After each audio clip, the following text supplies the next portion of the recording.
Right. ముఖ్యంగా ఇంకొక అంటే ఎక్కడ చూసిన స్టార్టింగ్ అయితే మాత్రం మెయిన్ హెడ్డింగ్స్ లో మెయిన్ పేపర్స్ లో మాత్రం నేడు క్యాంపులోనూ నొక్కేశారు.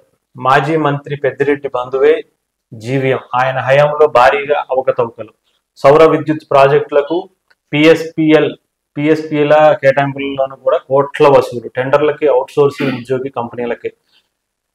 ఈ మొత్తం ఏ ఏరియా చూసినా పెద్దిరెడ్డి రామచంద్రారెడ్డికి సంబంధించిన వాళ్ళు, వాళ్ళకి సంబంధించిన బంధువులు అందరూ కూడా ఏదో ఒక ప్రాజెక్ట్ లో ఏదో ఒక టెండర్ రూపంలో అవుట్ సోర్సింగ్ సంబంధించిన ఉద్యోగి కంపెనీలకే ఆయన కాంట్రాక్ట్లు కావచ్చు అన్ని.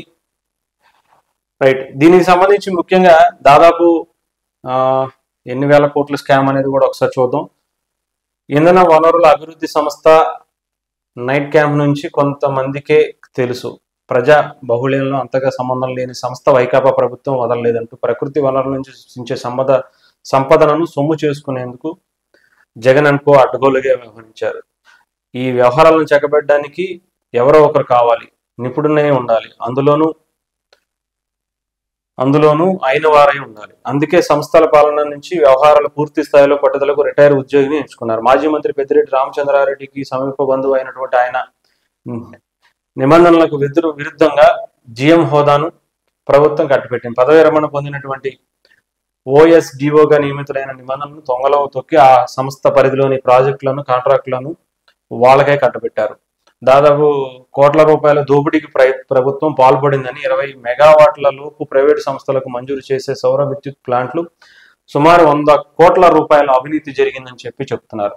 అడ్డగోలుగా ప్రాజెక్టులను ఇచ్చేసి వాళ్ళ సొంత వాళ్ళకే వాళ్ళ ఇష్టం వచ్చినట్టుగా ఎటు తిరిగినా సరే, ఏ ప్రాజెక్టు ఎవరికి ఇచ్చినా సరే, ఏ రకంగా అయినా సరే, అది చిన్న ఒక వైన్ షాప్ నుంచి మొదలు పెడితే, వైన్ షాప్ కూడా కాదు, ఇసుక లారీ దగ్గర నుంచి మొదలు పెడితే ఇలాంటి పెద్ద పెద్ద ప్రాజెక్టుల వరకు కూడా తిరిగి అక్కడ నుంచి డబ్బు నేరుగా వాళ్ళ ఇళ్లకు వెళ్ళే విధంగా వాళ్ళు ఏర్పాటు చేసుకున్నటువంటి కేడర్ అనుకో. ఇది మొత్తం కూడా జగన్ అనుకో, అటు పెద్దిరెడ్డి కావచ్చు, పెద్దిరెడ్డి రామచంద్ర సజ్జల కావచ్చు, వీళ్ళ ముగ్గురు జగన్మోహన్ రెడ్డి గారికి సంబంధించిన బంధువుల్ని జాగ్రత్తగా ఆయా కంపెనీల్లో పెట్టుకుని వాళ్ళకే కాంట్రాక్ట్ ఇచ్చుకుని ఆ తర్వాత మళ్ళీ చెప్తున్నా కదా, ఇసుక లారీ బయటికి వెళ్ళాలన్నా ఆ లారీకి సంబంధించి తిరిగి మళ్ళీ వీళ్ళ అంటే అక్రమంగా మళ్ళీ తిరిగి వాళ్ళ ఇంటికి ఆస్తుల రూపంలోనో ఇంకొక రూపంలోనో బ్లాక్ మనీ రూపంలోనో వెళ్లే విధంగా వాళ్ళు ప్లాన్ చేసుకున్నారన్నమాట.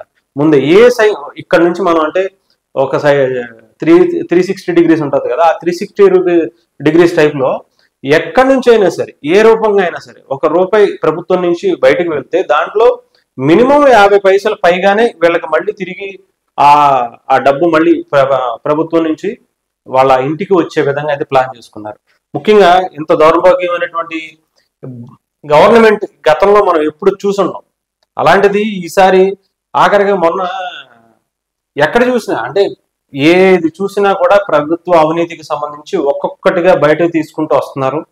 దీన్ని ప్రభుత్వానికి వ్యతిరేకంగా అప్పట్లో ముఖ్యంగా చెప్పాలంటే ఇలా జరుగుతుంది అని చెప్పి గతంలో చెప్పినా కూడా ఎవరు పట్టించుకోవాలి. ఇప్పుడు అధికారం దిగిపోయింది కాబట్టి ఇవన్నీ బయటకు వస్తున్నాయి. ముఖ్యంగా చంద్రబాబు గారు కావచ్చు, పవన్ కళ్యాణ్ గారు కావచ్చు, లోకేష్ గారు కావచ్చు, వీటిలన్నిటి మీద ఒక అధ్యయనం చేసి దీని మీద లీగల్గా చాలా గట్టిగా ఈసారి అయితే ఒక నిర్ణయం తీసుకోబోతున్నట్టుగా తెలుస్తుంది. వీళ్ళందరికీ సంబంధించి ఒక ఫైల్ రెడీ చేయబోతున్నారు. వీళ్ళు ఎన్ని కోట్ల రూపాయలు అవినీతి చేశారు అనేది చెప్పాలంటే గతంలో ఎన్నడూ భారతదేశ చరిత్రలో ఇలాంటి స్కామ్ ఎప్పుడు జరగనంటి విధంగా ఆంధ్రప్రదేశ్లో జరిగినట్టుగా తెలుస్తుంది. సో ఈసారి అవన్నీ తీసి ఎన్ని వేల కోట్ల రూపాయలు స్కామ్ ఈసారి జగన్మోహన్ రెడ్డి హయాంలో జరిగిందనేది బయట పెట్టడం కోసం అయితే చూస్తున్నారు. సో ఇలాంటి బయటకు వస్తానంటే ప్రతి రోజుకోటి చెప్పాలంటే రోజు గంటకోటి వచ్చినా కూడా ఆశ్చర్యపోవడం అవసరం లేదు. ఇక్కడ నుంచి